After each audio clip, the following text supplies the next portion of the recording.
In the annals of American crime, few names evoke as much horror as Samuel Little. Over a span of 35 years, Little confessed to the murders of 93 individuals, predominantly targeting vulnerable black women. His reign of terror remained largely undetected, making him the most prolific serial killer in U.S. history. Today, we delve into the chilling story of Samuel Little, his crimes, his victims, and how he was ultimately brought to justice. Born on June 7, 1940 in Reynolds, Georgia, Samuel Little's early life was marred by instability. Raised primarily by his grandmother, he frequently found himself in trouble with the law, accumulating numerous arrests for offenses ranging from theft to assault. Despite his criminal activities, Little managed to evade long-term imprisonment, often receiving lenient sentences or having charges dropped. This pattern of evasion set the stage for his decades-long killing spree. Little's victims were primarily vulnerable women, many of whom were marginalized due to factors like addiction, homelessness, or involvement in sex work. He often targeted black women, exploiting societal neglect and systemic biases that rendered these individuals less likely to be missed or thoroughly investigated. His method was chillingly consistent. He would approach his victims in public places, gain their trust, and then strangle them to death. Notably, Little avoided using weapons, relying instead on his physical strength, which left minimal forensic evidence and complicated investigations.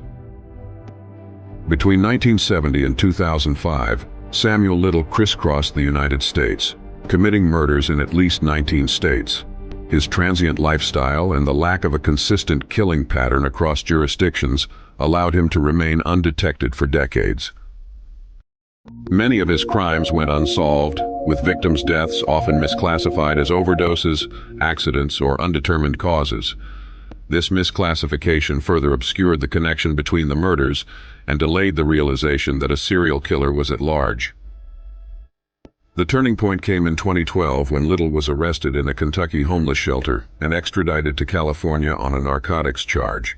DNA evidence linked him to 3 unsolved homicides in Los Angeles between 1987 and 1989, leading to his conviction in 2014. Following his conviction, Little began to open up to investigators, eventually confessing to 93 murders. His detailed recollections, including sketches of his victims, provided crucial information that helped authorities confirm his involvement in numerous cold cases. The FBI's Violent Criminal Apprehension Program, VICAP, played a pivotal role in linking Little to his crimes. Analysts meticulously cross-referenced his confessions with unsolved cases, ultimately confirming his involvement in at least 60 murders, making him the most prolific serial killer in U.S. history. Despite his death in 2020, efforts continue to identify all of Little's victims and provide closure to their families. His case underscores the importance of interagency collaboration and the need to address systemic issues that allow such predators to evade detection.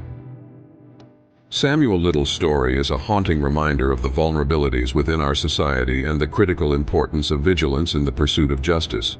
His ability to operate undetected for decades highlights the need for systemic change in how we approach missing persons and homicide investigations, especially concerning marginalized communities. Thank you for joining The Criminality Code in this exploration of Samuel Little's crimes and the efforts to bring his victims justice. If you found this video informative, please like, comment, and subscribe for more in-depth analyses of criminal cases.